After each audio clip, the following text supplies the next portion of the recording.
On the morning of September 12, 2019, 32-year-old Marcus Dalton entered courtroom 4B of the Harris County Criminal Justice Center in Houston, Texas, wearing a tailored charcoal suit that couldn't mask the trembling in his hands. Just 6 months earlier, he'd been the picture of success, a regional sales director for a pharmaceutical company, driving a BMW, living in a gated community in the Woodlands. Now, he stood before Judge Patricia Thornwell, his entire world condensed into this single moment. As the bailiff called the court to order, Marcus's mother, Carol Dalton, clutched a rosary in the front row, her knuckles white. Across the aisle sat another family, the Hendersons, their faces carved from grief and rage. Between them was an invisible chasm that no apology could ever bridge. What brought these two families to this moment was 11 seconds. 11 seconds of vehicular carnage on a quiet Sunday morning that transformed Marcus Dalton from respected businessman to convicted felon and reduced 47-year-old Michael Henderson, beloved father, husband, and weekend cyclist, to a memory and a roadside memorial. But the most devastating testimony wouldn't come from accident reconstruction experts or toxicology reports. It would come from Marcus Dalton's own dash cam, a device he'd installed for insurance purposes that instead became the silent witness to his most horrific mistake. And in the courtroom, when that footage played, even his own attorney couldn't bear to watch. This is the story of how one man's choices on a Saturday night stole another man's Sunday morning forever. Before we continue with this devastating story, if you're interested in true crime cases that explore justice, accountability, and the real consequences of criminal actions, please subscribe to our channel and hit that notification bell. We cover cases like this every week, diving deep into the evidence, the psychology, and the courtroom drama. Your support helps us bring these important stories to light. Now, let's continue. The dawn of September 1st, 2019, broke over Houston with the kind of perfect clarity that cyclists dream about. At 6:47 a.m., the temperature was a comfortable 73 degrees. The humidity hadn't yet turned oppressive, and the sun painted the sky in shades of amber and rose. In the modest two-story home on Pinewood Drive in the Cypress area, Michael Henderson was already awake. At 47, Mike, as everyone called him, was a creature of ritual. 22 years as an electrical engineer at Shell had taught him the value of precision and routine. But his true passion wasn't found in blueprints and circuit designs. It was on two wheels, racing along the back roads of Northwest Houston. "You're not seriously going out in that jersey again," his wife Jennifer had teased him the previous evening, eyeing the neon yellow cycling kit with mock disapproval. "You look like a highlighter marker." "That's the point," Mike had grinned, kissing her forehead. "High visibility, safety first." Their daughter Emma, a college sophomore at Rice University, was home for the weekend. She'd stayed up late catching up with her parents, laughing over dinner about her organic chemistry professor's terrible dad jokes. It was a perfect, ordinary family moment, the kind you never think will be your last. Mike's Sunday morning rides were sacred. Every weekend, weather permitting, he'd wake before dawn, brew a single cup of black coffee, and clip into his carbon fiber specialized road bike. His route was always the same, northwest on Huffmeister Road, a long, smooth stretch with a wide shoulder, perfect for building speed. 50 miles round trip. He'd be home by 9:30 in time for Jennifer's famous blueberry pancakes. At 7:03 a.m., Mike Henderson rolled out of his driveway, his bike computer already tracking his cadence and heart rate. He waved to his neighbor, Tom Richter, who was retrieving his morning paper. "Beautiful morning for it, Mike," Tom called out. "The best kind," Mike shouted back, his voice full of that uncomplicated joy that comes from doing what you love. Neither man could have known that in less than 20 minutes, Tom would be running toward the intersection of Huffmeister and Barker Cypress, his phone already dialing 911, screaming words that would haunt him for years. There's been a terrible accident. Please, God, send everyone." The first emergency call came into Houston's 911 dispatch at 7:22 a.m., registered as call number HOU-1 90901-0743. The caller was Tom Richter, his voice breaking with panic and disbelief. "There's a cyclist down. Oh, God, there's so much blood. Huffmeister and Barker Cypress. A car, a BMW. It's smoking. It hit him. Please hurry, please." Within 4 minutes, Houston Fire Department Engine 74 arrived on scene, followed immediately by HPD patrol units and Harris County EMS. What they found was carnage. The intersection of Huffmeister and Barker Cypress was a T-junction, typically quiet on Sunday mornings. But on this morning, it resembled a war zone. Debris was scattered across a 100-foot stretch of asphalt.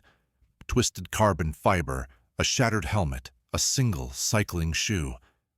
In the middle of it all lay Michael Henderson, his neon yellow jersey torn and dark with blood, his body positioned at an unnatural angle that told experienced first responders everything they needed to know.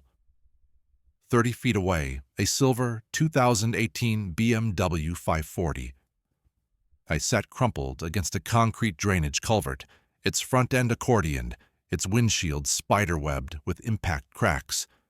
Steam hissed from the ruptured radiator. The driver's side airbag had deployed. Officer Raymond Cruz of HPD's Vehicular Crimes Division was the first to reach the BMW. Inside, slumped over the deflated airbag, was Marcus Dalton. He was conscious but disoriented, mumbling incoherently.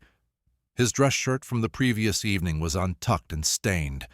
The interior of the car reeked of alcohol. Not the faint trace of social drinking, but the overwhelming stench of a distillery. "Sir, are you injured?" Officer Cruz asked, already documenting everything with his body camera. "Sir, can you tell me what happened?" Marcus's response was slurred, barely comprehensible. I don't know. Was there something in the road?"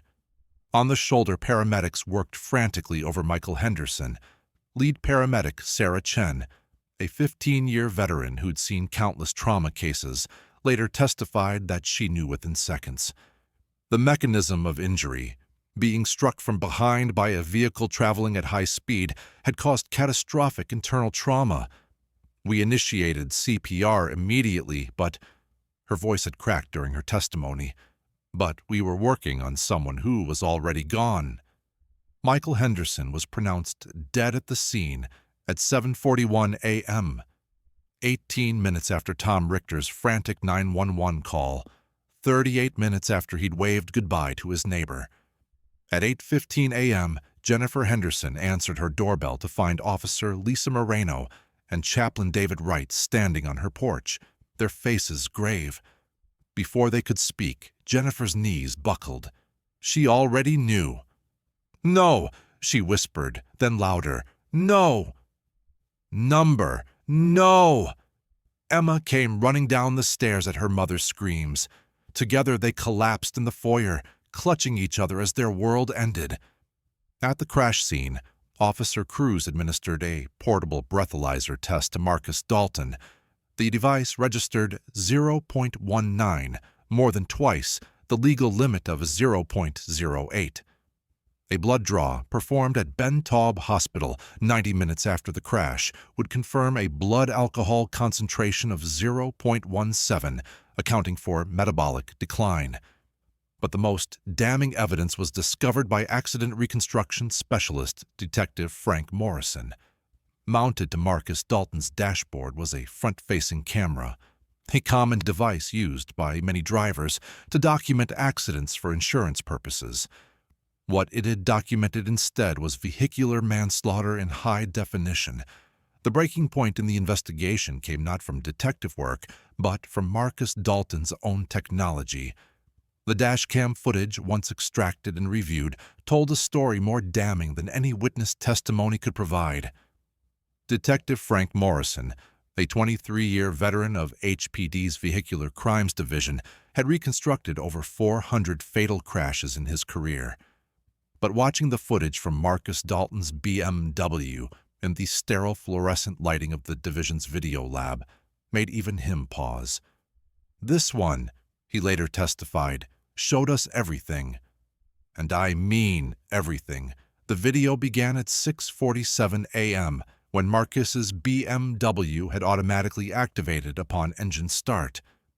The timestamp placed Marcus leaving the parking lot of Sidebar, a popular nightclub in downtown Houston's Midtown District.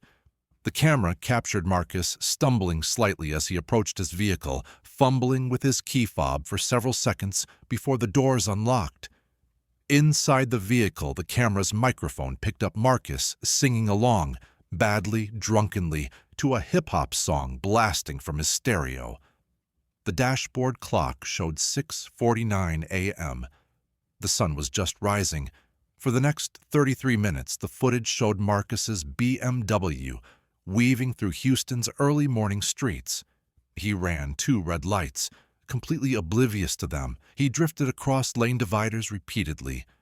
At one point, he nearly sideswiped a delivery truck on I-10. The truck driver laid on his horn. Marcus laughed and waved. At 7:19 a.m., Marcus turned onto Huffmeister Road, accelerating rapidly. The speedometer visible in the reflection of the windshield showed him reaching 73 miles per hour in a 45-mile-per-hour zone. Then, at 7:21:47 a.m., the camera captured what happened next. A flash of neon yellow appeared in the right portion of the frame. Michael Henderson, riding properly in the shoulder, exactly where a cyclist should be. He was there for exactly 3 seconds before impact. The footage showed Marcus's hands weren't on the wheel. They were in his lap, apparently fumbling with his phone. His head was down. He never saw Michael Henderson. He never braked. He never swerved. The collision occurred at 7:21:50 a.m. The sound on the footage was horrific, a sickening crunch of carbon fiber and bone meeting German engineering at 70 miles per hour. The camera shook violently as the BMW's front end struck Michael, launching him up and over the hood. His body hit the windshield with enough force to crack it before being thrown another 60 feet forward. Marcus's reaction time was telling. It took him 4 full seconds, an eternity in driving, to even register what had happened. "What the fuh?"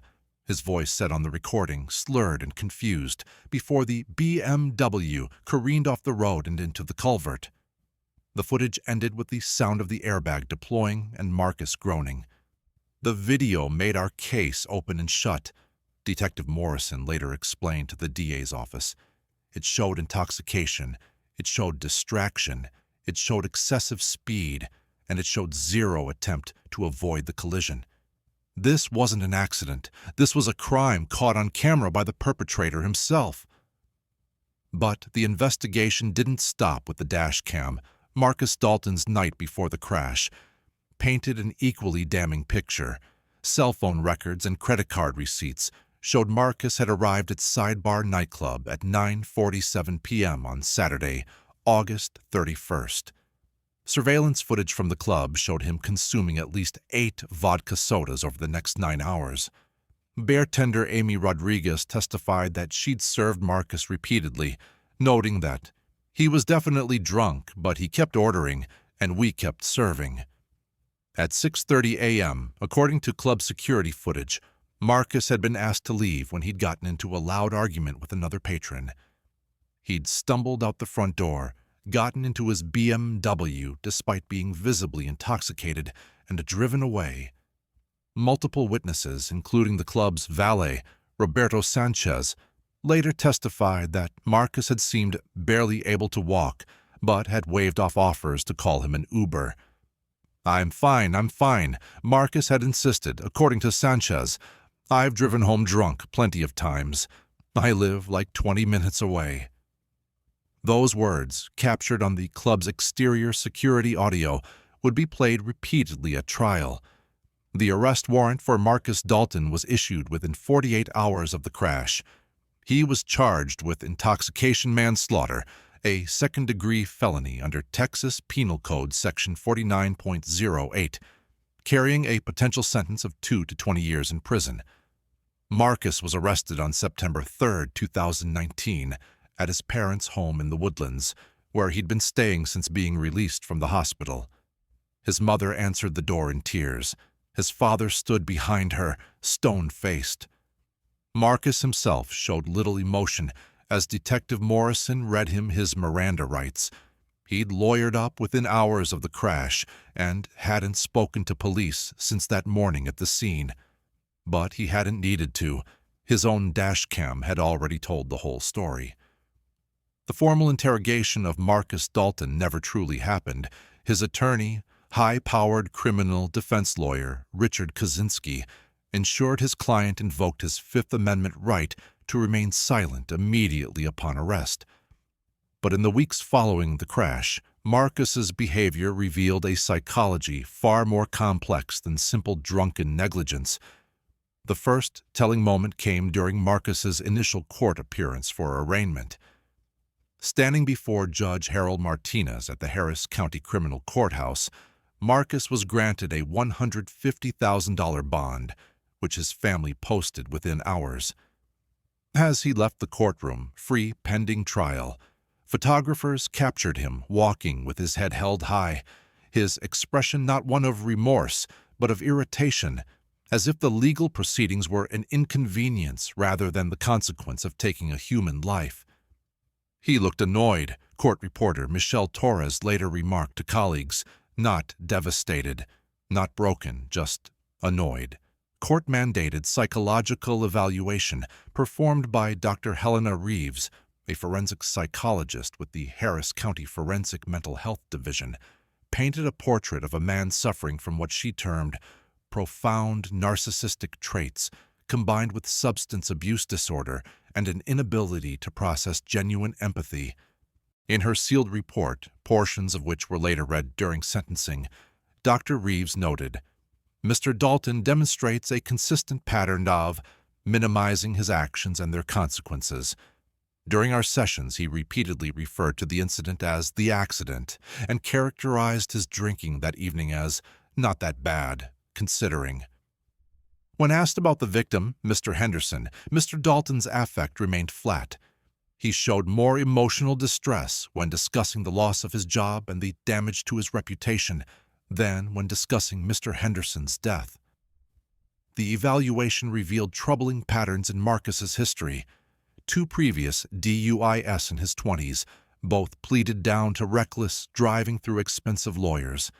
A pattern of workplace misconduct allegations that had been quietly settled. A failed marriage where his ex-wife, in sealed divorce proceedings, had accused him of chronic alcohol abuse and emotional unavailability. Friends and former colleagues painted contrasting pictures when interviewed by prosecutors. To some, Marcus had been the life of the party, always up for drinks, always the last to leave the bar. To others, particularly those who distanced themselves, he was reckless, entitled, someone who thought rules didn't apply to him. His social media accounts, subpoenaed by investigators, showed a man who lived for outward appearances. Photos of luxury vacations, expensive dinners, his BMW with vanity plates reading CLOSER, a reference to his sales position. There was not a single post reflecting introspection or responsibility. But perhaps most revealing was a jailhouse call Marcus made to his father 3 days after his arrest. Texas law requires all inmate calls to be recorded, and prosecutors obtained the recording. "This is bullshit, Dad," Marcus's voice said on the tape, angry and petulant. "I made one mistake." One, and they're trying to destroy my entire life over it. The guy was riding a bike on a major road. What did he expect? His father's response was inaudible, but Marcus continued. I know. Kozinski says he can probably get it down to 5 years, maybe less with good behavior. But 5 years, Dad. 5 years of my life gone. because some weekend warrior decided to play Lance Armstrong on a Sunday morning. There was no mention of Michael Henderson by name, no acknowledgement of the Henderson family's loss, no genuine remorse. When prosecutor Sharon Vega heard the recording, she knew it would be crucial to the case. It showed his true character, she later explained. Not the remorseful defendant his lawyer would try to present at trial, but the real Marcus Dalton, a man who saw himself as the victim, not the perpetrator. The psychological profile that emerged was of a man trapped in a web of his own entitlement. Success in sales had reinforced his belief that he could charm his way out of consequences. His previous legal escapes had taught him that money and lawyers could make problems disappear. His alcoholism, unacknowledged and untreated, had progressed to the point where driving drunk was routine rather than exceptional. Dr. Reeves concluded her report with a stark assessment. Mr. Dalton exhibits minimal capacity for genuine remorse at this time. His emotional responses appear performative rather than authentic. Without significant intervention and consequences, it is unlikely he will develop the insight necessary to prevent future harmful behavior. It was a psychological portrait that prosecutors would use to argue for maximum sentencing, and it would prove devastatingly accurate.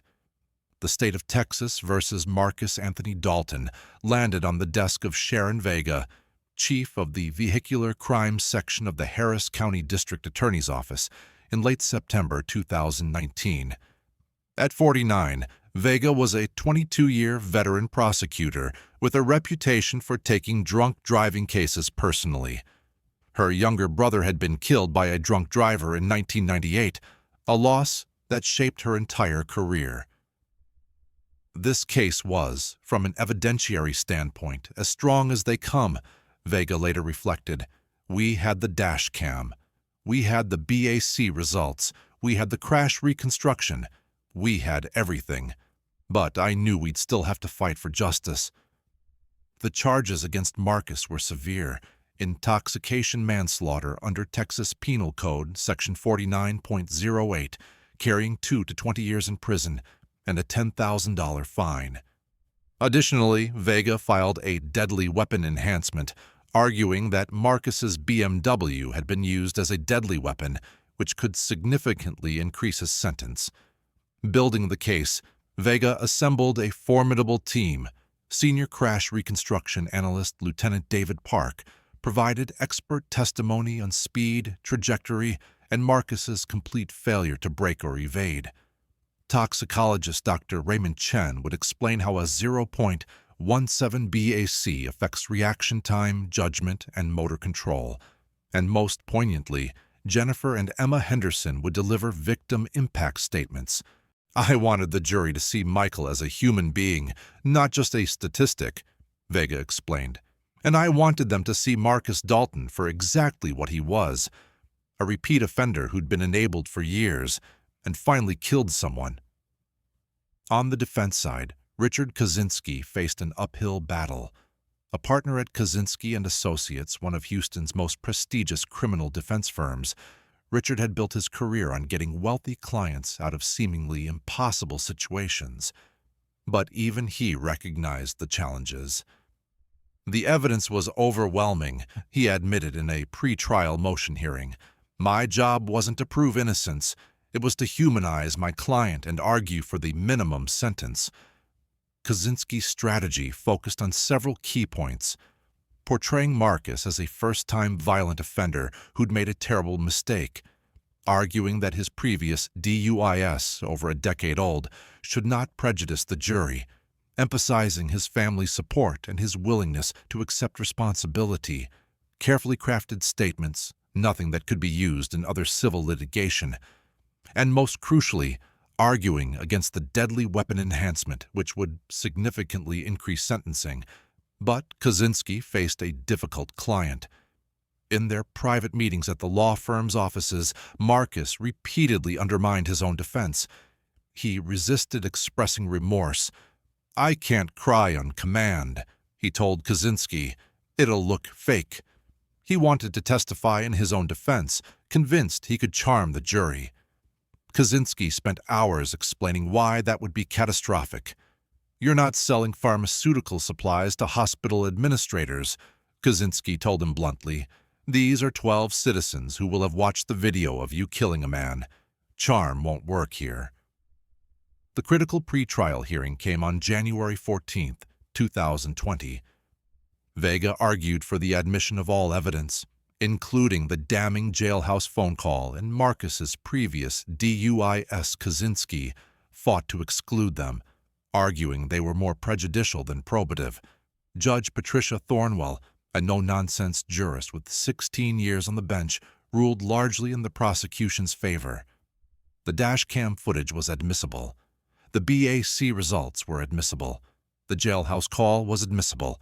Only the details of the previous DUIs were partially limited. The jury would know they existed, but not the specific circumstances. "Mr. Kaczynski," Judge Thornwell stated from the bench, "your client's actions are on video. This trial will be about whether those actions constitute the crimes charged. The evidence speaks to his state of mind, his patterns of behavior, and his credibility. The jury will hear it. It was a devastating blow to the defense." As the trial date approached, set for February 24, 2020, both sides prepared for battle. Vega and her team reviewed every second of video, every witness statement, every expert report. Kaczynski prepared his client for the performance of his life, teaching him how to sit contritely, how to dress conservatively, no expensive suits, how to react to testimony quietly with apparent remorse. But there was one element neither side could fully prepare for: the Henderson family's raw, unfiltered grief, and how it would fill the courtroom with a pain so palpable that even hardened court personnel would struggle to maintain composure. The trial, everyone knew, would be less about legal complexity and more about a simple moral question: what price should Marcus Dalton pay for the 11 seconds that destroyed two families? On the morning of February 24, 2020, Courtroom 4B of the Harris County Criminal Justice Center buzzed with anticipation. The gallery was packed beyond capacity. Journalists from the Houston Chronicle, KHOU, and Fox 26 occupied the press section. Victim advocates filled the rows behind the prosecution, and Marcus Dalton's family, notably smaller in number, sat behind the defense table. And then there were the Hendersons. Jennifer wearing a simple black dress, her face gaunt from months of grief-induced weight loss. Emma, home from Rice University, clutching her mother's hand. Michael's brother, Thomas Henderson, a Houston firefighter, his jaw clenched with barely contained rage. They stared at the back of Marcus Dalton's head with a collective intensity that seemed to physically press him into his chair. Marcus himself looked different from his arrest photos. Gone were the expensive suits and confident posture. Kaczynski had dressed him in a modest gray suit, white shirt, no tie. His hair was neatly trimmed. His expression was carefully neutral, not smiling, not smirking, just present. Judge Patricia Thornwell, a striking woman in her early 60s with steel gray hair and sharp eyes, called the court to order at 9 a.m. sharp. "Ladies and gentlemen," she addressed the packed courtroom, "this is a court of law, not a theater. We will have decorum at all times. Are we clear?" Murmurs of assent rippled through the gallery. Jury selection had taken 2 grueling days. 12 jurors and 4 alternates, a mix of men and women, various ages and backgrounds, but all with one thing in common: they could view the dash cam footage without becoming too emotional to render a fair verdict. It was a difficult standard. Several potential jurors had been dismissed after breaking down during voir dire when the crash was described. Now, those 12 citizens sat in the jury box, their faces serious and attentive. Sharon Vega rose for the prosecution's opening statement. She was a commanding presence, 5'10", her voice clear and strong, her movements deliberate. "Ladies and gentlemen of the jury," she began, standing directly in front of them, making eye contact with each person, "on the morning of September 1st, 2019, Michael Henderson woke up at 6:15 a.m. He kissed his wife goodbye. He waved to his neighbor. He rode his bicycle down Huffmeister Road at 7:20 a.m., following all traffic laws, wearing high-visibility clothing, doing everything right. She paused, letting that image settle. At that same moment, Marcus Dalton was driving drunk. Not a little drunk. Not "I had one too many" drunk, 0.17 blood alcohol concentration drunk, twice the legal limit drunk. So drunk that he didn't see a cyclist in neon yellow in broad daylight. So drunk that he was texting on his phone instead of watching the road. So drunk that he hit Michael Henderson at 73 miles per hour in a 45-mile-per-hour zone and killed him instantly. Vega's voice never rose, but the words hit like hammers. Over the next few days, you're going to see something rare in a criminal trial. You're going to see the crime itself, captured in high definition by the defendant's own dash cam. You're going to watch Marcus Dalton make the choices that ended Michael Henderson's life. And then you're going to render the only verdict that justice demands: guilty. She returned to her seat. The courtroom was silent. Richard Kosinski stood next, and his approach was starkly different. Where Vega had been direct and forceful, Kosinski was gentle, almost sorrowful. "Ladies and gentlemen, my name is Richard Kosinski, and I have the difficult task of representing Marcus Dalton. Notice I said difficult, not impossible, because Marcus is not a monster. He's a 32-year-old man who made a terrible, terrible mistake, a mistake that cost Michael Henderson his life and haunts Marcus every single day." Several jurors glanced at Marcus, who sat with his head slightly bowed, his hands folded on the table. "You're going to hear a lot in this trial," Kosinski continued. "You're going to see that dash cam footage, and it's awful, truly awful. But I ask you to remember one critical thing. This was an accident, a tragedy. Marcus did not wake up that morning intending to hurt anyone. He made the disastrous decision to drive after drinking, and someone died. He accepts responsibility for that." Kosinski's tone was measured, reasonable.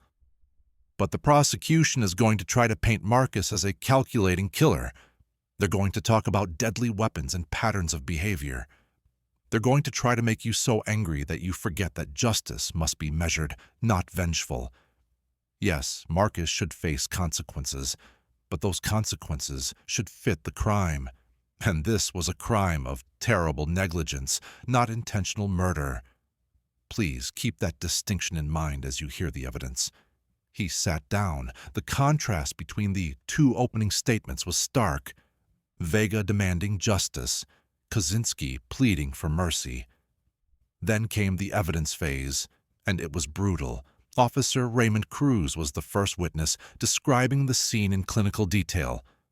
The victim's body was located approximately 60 feet from the point of impact. He testified, using a pointer on crime scene photos projected on a large screen. The bicycle was destroyed beyond recognition. Debris was scattered across a 100-foot area. Jennifer Henderson sat in the gallery, tears streaming silently down her face as photos of her husband's shattered bike appeared on screen. Emma buried her face in her mother's shoulder. Marcus stared at the table, his expression unreadable. Lieutenant David Park, the crash reconstruction expert, was next. His testimony was technical but damning. Based on tire marks, debris field, and damage patterns, Mr. Dalton's vehicle was traveling at 73 miles per hour at the moment of impact. There is no evidence of braking, no skid marks, no locked wheels. This indicates Mr. Dalton never saw the cyclist or never attempted to avoid the collision. "In your professional opinion, Lieutenant Park," Vega asked, "was this collision avoidable?" "Absolutely," Park responded without hesitation. A sober, attentive driver traveling at the posted speed limit would have seen Mr. Henderson from at least 300 feet away and had ample time to slow down or change lanes. This collision occurred because Mr. Dalton was impaired and distracted. Kaczynski's cross-examination tried to introduce doubt. "Lieutenant, isn't it true that Mr. Henderson was riding on a road with a 45-mile-per-hour speed limit?" "Yes." "And isn't it inherently dangerous for cyclists to ride on such roads?" "Mr. Henderson was riding in the shoulder, as required by law. He had every right to be there." Kaczynski's effort fell flat. Then came Dr. Raymond Chen, the toxicologist. His testimony explained what a 0.17 BAC meant in scientific terms. At .17, Mr. Dalton would have experienced significantly impaired motor control, reduced reaction time by up to 50%, severely compromised judgment, and likely some degree of visual impairment. In layman's terms, he was extremely intoxicated. "Would you allow someone with a .17 BAC to drive your family members?" Vega asked. "Absolutely not. Never." If you're finding this case as compelling and disturbing as we did researching it, please take a moment to hit that like button. It really helps the algorithm share these important stories with more people. And if you haven't subscribed yet, now's the perfect time. We have dozens of cases like this one, all thoroughly researched and presented with respect for the victims. Okay, back to the trial. But the trial's pivotal moment, the one that would dominate news coverage and social media, came on day 3, when Vega announced, "The state calls its next exhibit, Defense Exhibit Video 1, the dashcam footage." The courtroom lights dimmed. On the large screen, the video began to play. For 6 minutes and 43 seconds, the courtroom watched in horrified silence as Marcus Dalton's journey from Sidebar nightclub to Huffmeister Road played out. They heard him singing drunkenly. They watched him weave through traffic. They saw his hands leave the wheel to fiddle with his phone. And then they watched him kill Michael Henderson. The collision itself was shown in real time, then again in slow motion. The moment of impact, Michael's body striking the windshield, caused several jurors to gasp. One female juror covered her mouth, her eyes filled with tears. In the gallery, Jennifer Henderson broke down completely, her sobs echoing through the silent courtroom. "That's my husband," she cried out. "That's Michael." Judge Thornwell called a 15-minute recess. When court reconvened, Marcus Dalton's demeanor had changed subtly. During the video, he'd maintained his practiced look of contrition, but now, as toxicology reports were entered into evidence, as his BAC results were explained, his jaw tightened. His foot tapped nervously under the table. The mask was slipping. The prosecution rested its case on day 4 after playing the jailhouse phone call. Marcus's voice callously dismissing the victim as some weekend warrior. The jury's expressions hardened visibly. Kaczynski's defense was brief. He called a substance abuse counselor who testified that Marcus had enrolled in AA meetings since the crash. He called Marcus's mother, Carol, who tearfully described her son as a good person who made a horrible mistake. But he did not call Marcus himself. The risk was too great. In his closing argument, Kaczynski made his final plea. Marcus Dalton destroyed Michael Henderson's family. He knows that. But destroying Marcus's life won't bring Michael back. Justice, in this case, means holding Marcus accountable while recognizing his humanity. Find him guilty. He is guilty, but remember that he's also a human being who deserves a chance at redemption. Vega's closing was withering. The defense wants you to see Marcus Dalton as human. I agree, he is human, but so was Michael Henderson. And Marcus Dalton took Michael's humanity, his life, his future, everything, because he was too selfish, too drunk, too arrogant to call an Uber. Michael Henderson will never see his daughter graduate, never celebrate another anniversary, never ride his bike on a Sunday morning. Marcus Dalton took all of that, and now you must hold him accountable, fully, completely, without reservation. The jury deliberated for 3 hours and 17 minutes. When they returned, not a single juror looked at Marcus. On the charge of intoxication manslaughter, the foreperson read, we find the defendant, Marcus Anthony Dalton, guilty. Jennifer Henderson collapsed in her seat, sobbing with relief and grief. Emma held her tightly. Thomas Henderson, stoic throughout the trial, finally let tears fall. At the defense table, Marcus sat frozen, his face pale. Carol Dalton cried out, "No, please, no!" But the verdict was in. Marcus Dalton was a convicted felon. Now came sentencing, and with it, the moment that would define the case in the public consciousness. 2 weeks later, on March 11, 2020, the courtroom reconvened for the sentencing phase. This was the Henderson family's moment, the chance to speak directly to Marcus Dalton and to the court about what his crime had taken from them. The victim impact statements were scheduled for 10 a.m. The gallery was once again packed, but the atmosphere was different, heavier, more solemn. This was not a trial anymore. It was a reckoning. Jennifer Henderson was the first to approach the witness stand. She carried a framed photograph of Michael, smiling in his cycling gear, one arm around Emma, the other around her. Her hands trembled as she placed it on the stand, facing Marcus. "Mr. Dalton," she began, her voice breaking immediately, "I want you to look at this picture. This is the man you killed. This is my husband, Emma's father. This is Michael Henderson, not the cyclist, not the victim. Michael." She paused, composing herself, wiping tears with a tissue clutched in her fist. "You took everything from us. Every morning I wake up and reach for him, and he's not there. Every Sunday I set the table for 2 instead of 3. Emma calls me crying from college because she saw someone riding a bike and it looked like her dad. We will never be whole again. Never." Her voice grew stronger, anger mixing with grief. "And you know what hurts the most? You didn't even care. That phone call from jail, we heard it. You called my husband some weekend warrior. You acted like he did something wrong by riding his bike legally on the Sunday morning. You showed no remorse. None." She turned to Judge Thornwell, tears streaming. "Your Honor, I'm not asking for vengeance. I'm asking for justice. I'm asking that Marcus Dalton face the maximum consequences for what he's done, so that maybe, just maybe, he'll understand that actions have consequences, and other families won't have to bury someone they love because someone like him thought he was above the law."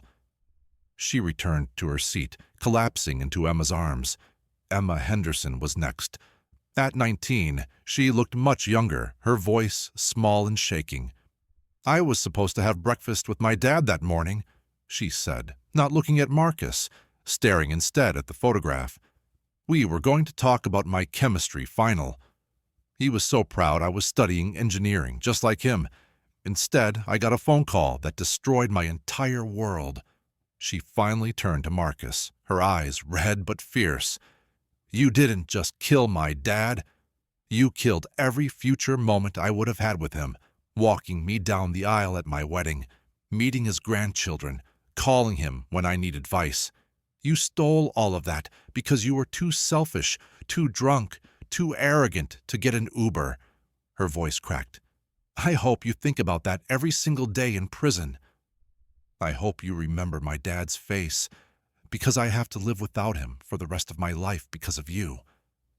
Thomas Henderson, Michael's brother, gave a statement filled with controlled rage, describing his brother as the best man I knew, and Marcus as a coward who showed his true colors when he blamed the victim. But the most unexpected and devastating testimony came next. "Your Honor," a voice called from the gallery. "May I speak?" Everyone turned. Standing at the back of the courtroom was Carol Dalton, Marcus's mother. Richard Kozinski shot to his feet. "Your Honor, this is highly irregular," but Judge Thornwell raised her hand. "Mrs. Dalton, please approach." Carol walked slowly to the front of the courtroom. Her face was pale, her eyes hollow. She'd aged 10 years and 6 months. She didn't look at her son as she passed the defense table, but Marcus stared at her, his expression shifting from confusion to alarm. "Mrs. Dalton," Judge Thornwell said gently, "you understand you're not obligated to speak?" "I know, Your Honor, but I need to, for the Hendersons, and for the truth." She turned to face the courtroom, finally looking at her son. "Marcus," she began, her voice steady despite the tears on her cheeks, "I have enabled you your entire life. When you got your first DUI at 23, I paid for the lawyer who made it go away. When you got your second one at 26, I did it again. When your wife left you because of your drinking, I made excuses for you. I told myself you were just young, just going through a phase, just stressed from work." Marcus's face went white. "Mom, don't—" "But you're not young anymore," Carol continued, her voice breaking. "And this isn't a phase. You killed a man, Marcus, a good man, a father. And even after that, even after taking Michael Henderson's life, you showed no remorse. I heard that phone call from jail. I heard you blame the victim, and I realized something that I should have realized years ago." She wiped her eyes, her voice growing stronger. "I failed you as a mother by never letting you face consequences. And I failed the Henderson family by raising a son who thinks he's above accountability. So I'm here to say what should have been said a long time ago. Marcus, you are guilty, not just legally, but morally. You are responsible for Michael Henderson's death, and you deserve the maximum sentence." The courtroom erupted. Reporters scribbled frantically. The Henderson family looked stunned. Kaczynski objected vehemently, but Judge Thornwell allowed the statement to stand. Marcus's reaction was explosive. His carefully maintained composure shattered completely. "You're my mother!" he screamed, surging to his feet. "How can you do this to me?" Two bailiffs immediately moved to restrain him, but the damage was done. The mask had fallen. The jury, still present for the sentencing phase, saw exactly what the prosecution had been describing. A narcissist who cared only about himself, enraged not by his crime, but by the consequences finally catching up to him. "Mr. Dalton, sit down," Judge Thornwell commanded. "One more outburst and you'll be removed from this courtroom." Marcus was forced back into his seat, his chest heaving, his face red with fury and humiliation. Kaczynski leaned in, whispering urgently, trying to salvage what little remained of his client's image. Carol Dalton returned to the gallery, sitting not with her family but alone in the back row, her shoulders shaking with silent sobs. The courtroom had witnessed something remarkable, a mother choosing justice over maternal instinct, truth over loyalty. It was a moment that would be replayed on news channels for weeks. Judge Patricia Thornwell called for a 30-minute recess to allow emotions to settle. When court reconvened, the atmosphere was electric with tension. Marcus sat at the defense table, his earlier rage replaced by something closer to panic. His eyes darted around the courtroom, as if searching for an escape that didn't exist. Kaczynski sat beside him, his expression grim. He knew the case was lost. Judge Thornwell looked down from the bench, her face stern and impassive. "Before I pronounce sentence," she began, "I want to address something directly. Mr. Dalton, I have presided over hundreds of criminal cases in my 16 years on this bench. I have seen defendants who were genuinely remorseful, who understood the gravity of their actions and were prepared to accept responsibility. You are not one of those defendants." Marcus opened his mouth to speak, but Kaczynski grabbed his arm, silencing him. "The defense has requested a sentence of 15 years, citing your lack of prior violent offenses and your age. The prosecution has requested 20 years, the maximum allowed under Texas law for this offense. After reviewing all the evidence, your conduct during this trial, and the testimony presented today, I find that only the maximum sentence is appropriate. Throughout this trial," Judge Thornwell continued, "you have shown a disturbing lack of empathy. You have treated these proceedings as an inconvenience rather than a reckoning for taking a human life, Even now, after your own mother testified against you, your reaction was not shame or self-reflection, but outrage that someone dared to hold you accountable. She paused, letting her words sink in. The evidence in this case was overwhelming. The dash cam footage, your own dash cam, showed the world exactly what happened. You were intoxicated to twice the legal limit. You were speeding excessively. You were distracted by your phone. And because of your choices, multiple consecutive choices to break the law and endanger others, Michael Henderson is dead. Jennifer Henderson gripped Emma's hand tightly, both women holding their breath. The state has requested the maximum sentence, and I agree with that request. This was not a momentary lapse in judgment. This was a pattern of behavior, evidenced by your prior DUIs, your jailhouse statements, and your conduct during this trial, that demonstrated a fundamental disregard for the safety and lives of others. Judge Thornwell looked directly at Marcus. Marcus Anthony Dalton, you are hereby sentenced to the maximum term under Texas law. 20 years in the Texas Department of Criminal Justice, with no possibility of parole for a minimum of 10 years. Additionally, you will pay a fine of $10,000, and upon release, you will be subject to 10 years of supervised probation. Your driver's license is permanently revoked. The gavel came down with a sharp crack. For a moment, there was complete silence. Then Marcus Dalton, the man who had spent 6 months maintaining a facade of stoic acceptance, completely broke down. "No," he whispered, the word barely audible. Then louder, "No." "Number. This can't be happening." His breathing became rapid and shallow. His hands shook uncontrollably. The color drained from his face. "Please," he gasped, turning to Judge Thornwell, his voice cracking into a desperate sob. "Please, Your Honor, I'm sorry. I'm so sorry. I made a mistake. I didn't mean. Please, don't do this. 20 years? I'll be 52 years old. My life will be over. Please." He turned toward the Henderson family, tears streaming down his face, his composure utterly shattered. "Mr. and Mrs. Henderson, Emma, I'm sorry. I'm so sorry. I know I messed up. I know I can never bring him back, but please, please forgive me. Tell the judge. Tell her I've learned my lesson. Tell her I'll never drink again. I'll never drive again. I'll do anything." "Mr. Dalton," Judge Thornwell said sharply, "the time for apologies was before you killed Michael Henderson, or after, when you had the chance to show genuine remorse, but you showed none. This emotional display now, when faced with consequences, is not remorse, it's self-pity." Marcus wasn't listening. He'd dissolved completely, sobbing into his hands, his shoulders heaving. "I can't go to prison," he choked out. "I can't. I won't survive. Please, somebody help me. Mom, please, tell them." Carol Dalton remained in the back row, her face turned away, tears streaming down her cheeks. She didn't respond.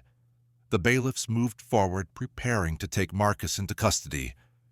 "No, wait, please." Marcus tried to stand, but his legs buckled. "I'll do community service. I'll speak to schools about drunk driving. I'll dedicate my life to. Just please don't send me to prison for 20 years. But justice was not negotiable. The bailiffs lifted Marcus to his feet. As the handcuffs clicked around his wrists, the sound echoing through the silent courtroom, reality finally penetrated his narcissistic fog. This wasn't a negotiation. This wasn't a deal to be made. This was the price of his choices. As he was led toward the door that would take him from the courtroom to a holding cell, and eventually to a Texas prison, Marcus looked back, one final time at his mother. Carol Dalton met his eyes, and what passed between them was indescribable. Grief, disappointment, love, and the terrible acknowledgement that sometimes justice requires painful truths. Then the door closed, and Marcus Dalton was gone. In the gallery, Jennifer Henderson collapsed against her daughter, not with joy but with exhausted relief. Justice had been served, but it couldn't bring Michael back. It couldn't fill the empty chair at their table. It couldn't erase the trauma. But it was something. It was accountability. It was the system saying that Michael Henderson's life had value, that his death mattered, and that those who take lives through reckless disregard must pay the price. As the heavy doors of courtroom 4B closed behind Marcus Dalton, sealing him away from the life he'd once known, the echo of his desperate pleas faded into silence. But the impact of September 1st, 2019, would reverberate far beyond that courtroom.